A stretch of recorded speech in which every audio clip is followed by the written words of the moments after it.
Hello, good afternoon. कैसे हैं आप सब? चलिए, अपन बात कर रहे हैं बीएससी थर्ड ईयर के अंदर क्वांटम फिजिक्स की। कुछ क्वांटम के बारे में अपन ने कल कुछ बेसिक बातें की थी। अपन ने कल स्टार्ट की थी यूनिट फर्स्ट। यूनिट फर्स्ट के अंदर क्वांटम सिद्धांत का विकास। यूनिट फर्स्ट कौन सी है? क्वांटम सिद्धांत का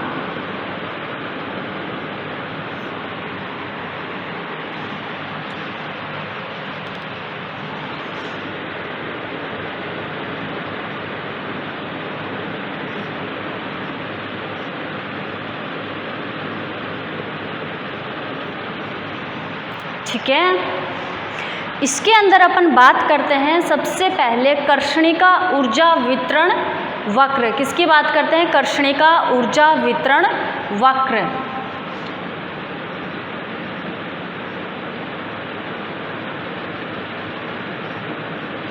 कर्षणिका ऊर्जा वितरण वक्र।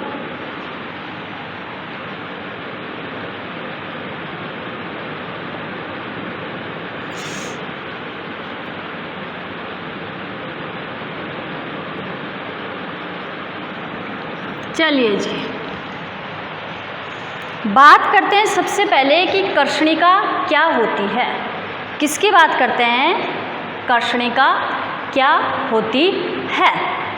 एक ऐसी वस्तु जो निम्न ताप पर ऊष्मा का क्या करे? अवशोषण करे। क्या करे? एक ऐसी वस्तु जो निम्न ताप पर विकिरणों का अवशोषण करे और उच्च ताप पर विकिरणों का क्या करे? उत्सर्जन करे। तो ऐसी वस्तु को अपन क्या कहेंगे? कर्षणिका कहेंगे। देखो जी, बात करते हैं किसकी? कर्षणिका की। कि कर्षणिका किसको बोलते हैं? यह मतलब कर्षणिका होती क्या है? एक ऐसी वस्तु जो निम्न ताप पर विकिरणों का क्या करे? अवशोषण करे। निम्न ताप पर, लो टेम्परेचर पर विकिरणों का क्या करे? अवशोषण करे।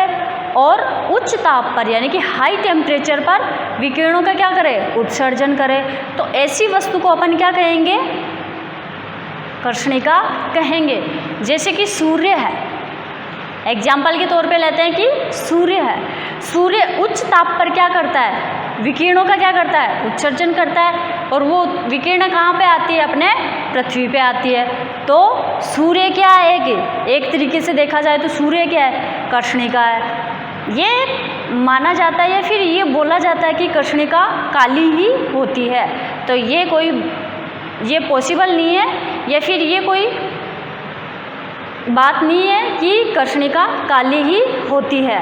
तो बात करते हैं अपन किसकी? सबसे पहले कर्षणिका की। कि कर्षणिका क्या होती है? एक ऐसी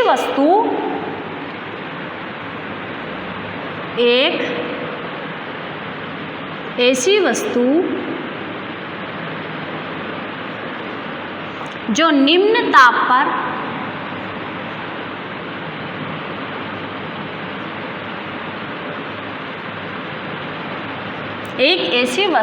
निम्न ताप पर विकिरणों का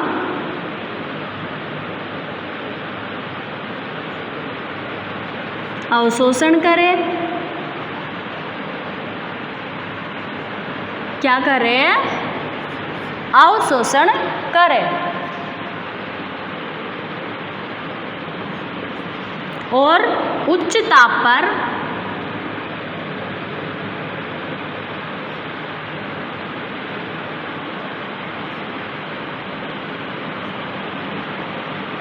विकिरणों का क्या करे? उत्सर्जन करे। उच्च ताप पर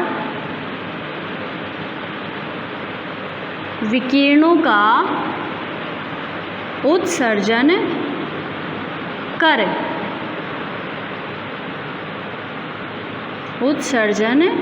करे।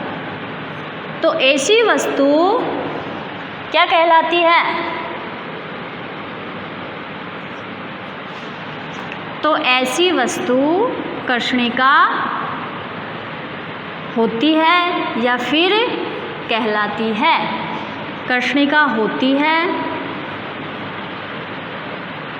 या कहलाती है।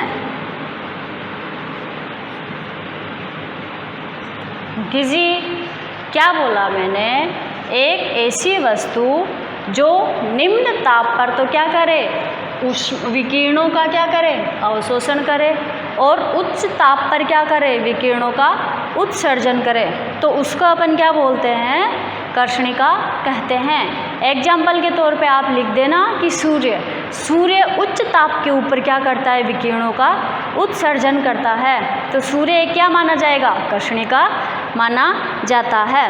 और कई बार बोला जाता है कि कर्षणिका काली होती है, तो कोई ज़रूरत नहीं है कि कर्षणिका काली ही होती है। जैसे कि कर्षणिका का अवशोषण गुणांक लेते हैं अपन। कर्षणिका का अवशोषण गुणांक कितना होता है, 1 होता है। क्यों होता है, जरा आ जाओ। कर्षणिका का अवशोषण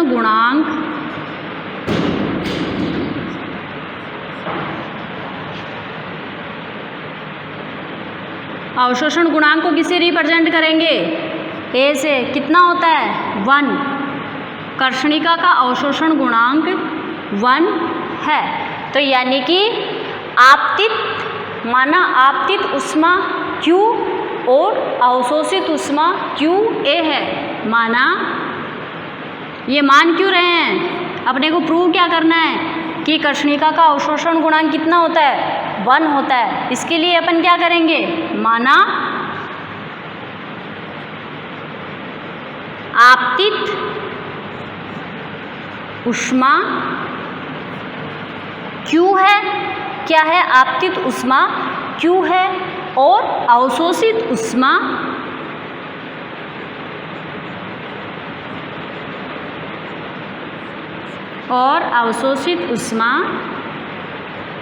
QA है।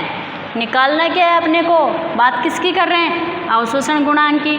तो क्या हो जाएगा, A = QA/Q।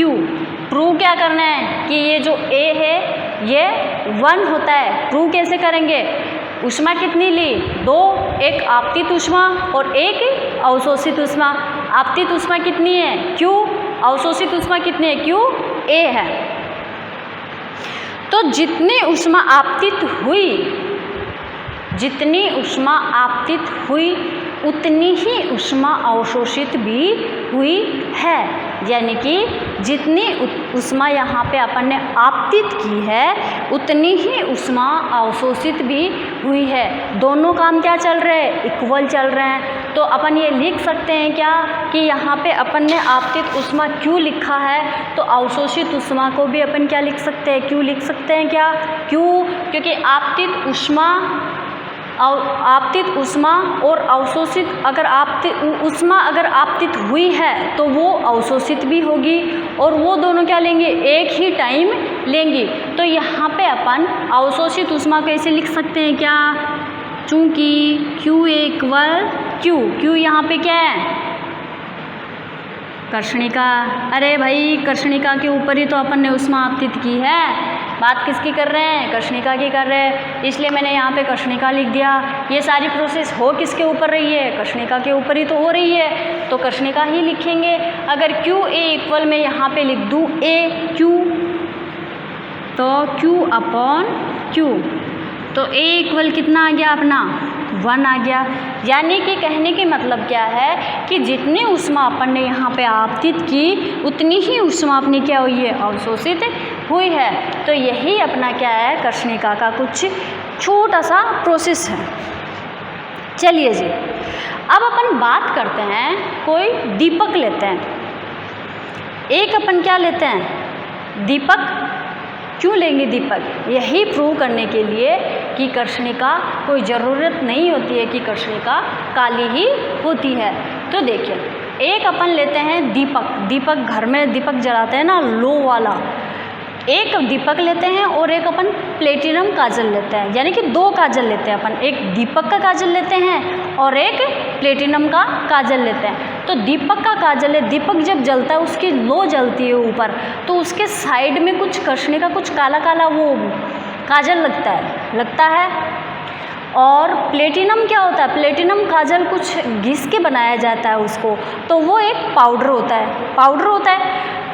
तो कहने का मतलब ये है कि दीपक की दीपक के अंदर जो काजल होता है उसकी अवशोषित ऊष्मा कितनी होती है, वो कितनी ऊष्मा अवशोषित कर सकता है, 96%। कितनी कर सकता है, 96%। और जो प्लेटिनम का पाउडर होता है, प्लेटिनम का जो काजल होता है वो कितनी ऊष्मा अवशोषित करेगा, 91%।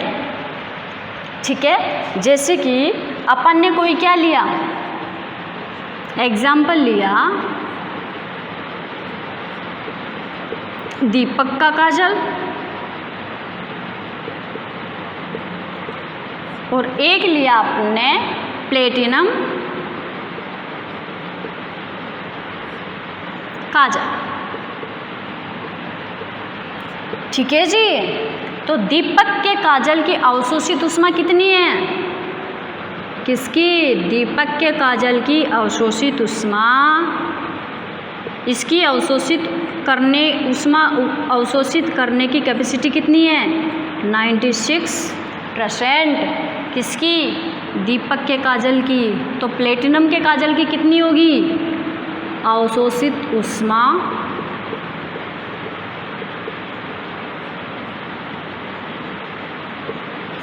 91%।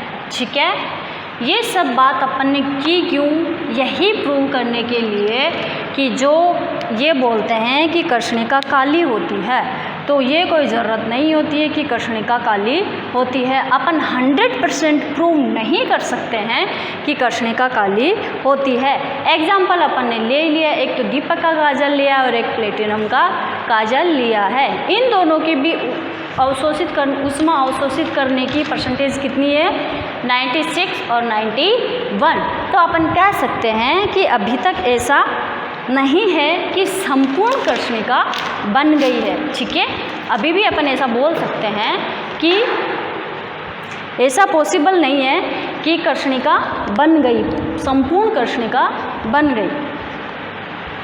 कृष्णिका के लिए यह आवश्यक नहीं है कि वह काली ही हो। कृष्णिका ऊर्जा वितरण वक्र को समझाने के लिए अपन एक क्या लेते हैं, धात्विक गोला। कृष्णिका ऊर्जा वितरण वक्र को समझाने के लिए, ये तो मैंने अभी क्या समझाया यहाँ पे कि कृष्णिका किसको बोलते हैं, किसको बोलते हैं कृष्णिका, बोलो, कैसे बोलोगे, निम्न ताप पर तो ऊष्मा का अवशोषण करे और उच्च ताप पर ऊष्मा या विकिरणों का उत्सर्जन करे, तो उसको अपन क्या बोलेंगे, कृष्णिका बोलेंगे। किसको बोलेंगे, निम्न ताप पर तो ऊष्मा या विकिरणों का अवशोषण करे और उच्च ताप पर विकिरणों का उत्सर्जन करे, तो ऐसी वस्तु को क्या बोलेंगे अपन, कृष्णिका बोलेंगे। चलो जी, कृष्णिका वितरण वक्र को समझाने के लिए अपन एक धात्विक गोला लेते हैं और उस धात्विक गोले के अंदर एक काले पदार्थ का क्या कर देंगे, लेप कर देंगे। जरा ध्यान से सुनना, अपन एक कृष्णिका वितरण वक्र को समझाने के लिए एक धात्विक गोला लेते हैं। धात्विक गोले के अंदर काले पदार्थ का क्या कर दिया जाता है, लेप कर दिया जाता है और धात्विक गोले को नीचे से नियत ताप पर क्या करते हैं अपन, गर्म करते हैं। जब उस धात्विक गोले को नियत ताप पर गर्म करेंगे तो जो गोले के अंदर परमाणु है वो क्या करेगा, ऊष्मा अवशोषित करेगा। अवशोषित करेगा तो कुछ समय पश्चात या फिर एक निश्चित समय के बाद वो परमाणु ऊष्मा क्या कर देगा, उत्सर्जन करने लगेगा। क्यों, क्योंकि जब अपन किसी मतलब पानी गर्म करते हैं तो वो नियत मतलब कुछ उसको गर्म करते हैं अपन नीचे से तो पानी उबलता है तो वो उष्मा देता है। अगर अपन बंद कर देंगे उसको ऊपर से तो एक बार के लिए तो वो क्या कर लेगा, उसको ग्रहण करेगा, पर कितनी देर ग्रहण करेगा, ज़्यादा देर तक ग्रहण नहीं करेगा। तो वो थोड़ी देर के बाद परमाणु क्या करने लग जाता है, उष्मा उत्सर्जन करने लग जाता है। अब वो जो उष्मा उत्सर्जन करता है, वो उत्सर्जन जो उष्मा है वो गोले के आंतरिक भाग में क्या करने लग जाती है, परावर्तित और अवशोषित क्या करने लग जाती है, गोले के आंतरिक भाग में परावर्तित होती है और परावर्तित होने के साथ साथ क्या होती है, अवशोषित भी होती है। चलिए जी, ऊर्जा उत्सर्जित विकिरण आंतरिक सतह पे परावर्तित व क्या होती है, अवशोषित होती है। तो नियत ताप, यहाँ ताप नियत होने के कारण क्या होगा, ताप अपन ने नियत ही तो रखा है, नीचे क्या लिखाया था मैंने, नियत ताप पर ही तो गर्म करते हैं। तो यहाँ पे नियत ताप होने के कारण ऊष्मीय साम्यावस्था में विकिरण क्या होगी, ऊष्मा साम्यावस्था में होती है। यानी कि अर्थात प्रति सेकंड उत्सर्जित ऊष्मा का मान, ऊष्मा कितने प्रकार से होती है, एक तो परावर्तित होती है और एक अवशोषित होती है। तो नियत ताप होने के कारण जो विकिरण होती है वो ऊष्मीय साम्यावस्था में होती है। कहने का मतलब क्या है कि प्रति सेकंड तो उत्सर्जित ऊर्जा का मान और प्रति सेकंड अवशोषित ऊर्जा का मान। अर्थात धात्विक गोले के अंदर, धात्विक गोले में ऊष्मीय ऊर्जा का, ऊष्मीय विकिरणों का ऊर्जा घनत्व क्या होगा, नियत होगा। ऊर्जा घनत्व क्या होता है, एनर्जी डेंसिटी क्या होती है, एनर्जी डेंसिटी होती है एकांक आयतन में जो ऊर्जा होगी, क्या होगी, एकांक आयतन में जो ऊर्जा होगी वो क्या होगी, अपनी ऊर्जा घनत्व होगी। चलो अपन बात करते हैं। अब अपन ने क्या बोला, मैंने क्या बोला, एक धात्विक गोला लेते हैं, ठीक है। ये गोला खोखला है, क्या है, खोखला है। अपन ने एक धात्विक गोला लिया, इसके अंदर मैंने काले पदार्थ का क्या कर दिया, लेप कर दिया।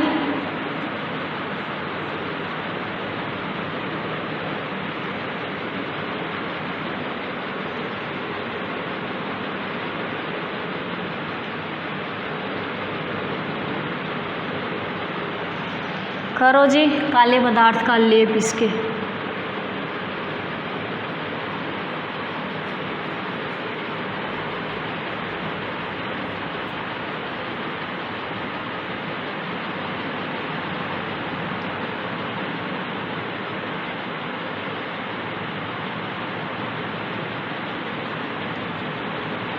धात्विक गोला लिया, धात्विक गोला याद रखना अंदर से भरा हुआ नहीं है, क्या है, खोखला है। अब इसके अंदर अपन क्या कर देते हैं, काले पदार्थ का लेप कर देते हैं, ठीक है,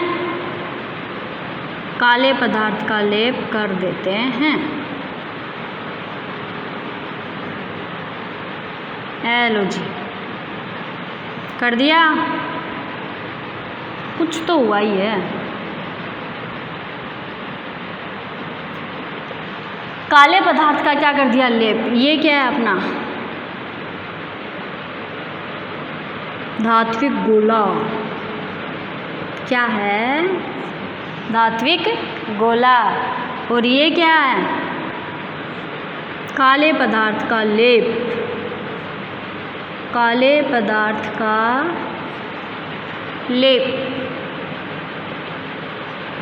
चलो जी, अब इसको नीचे से क्या कर देंगे, नियत ताप पर अपन गरम करेंगे। क्या करेंगे, नियत ताप पर गरम कर देंगे।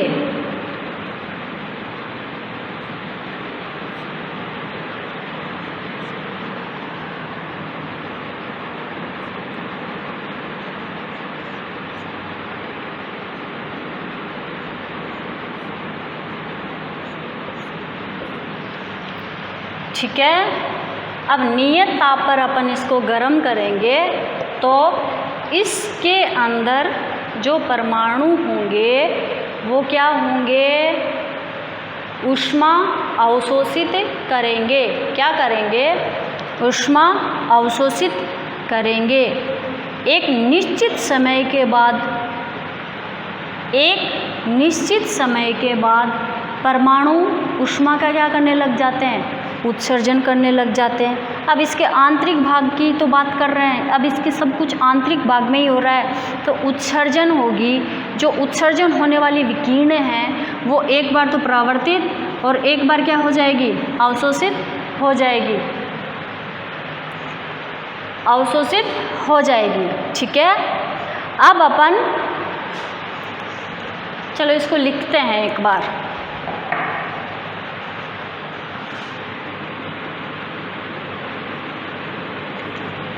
हम एक धात्विक गोला लेते हैं।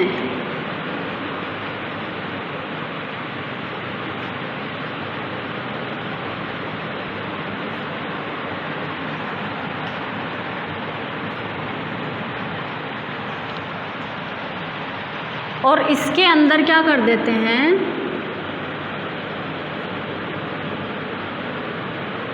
काले पदार्थ का लेप कर देते हैं।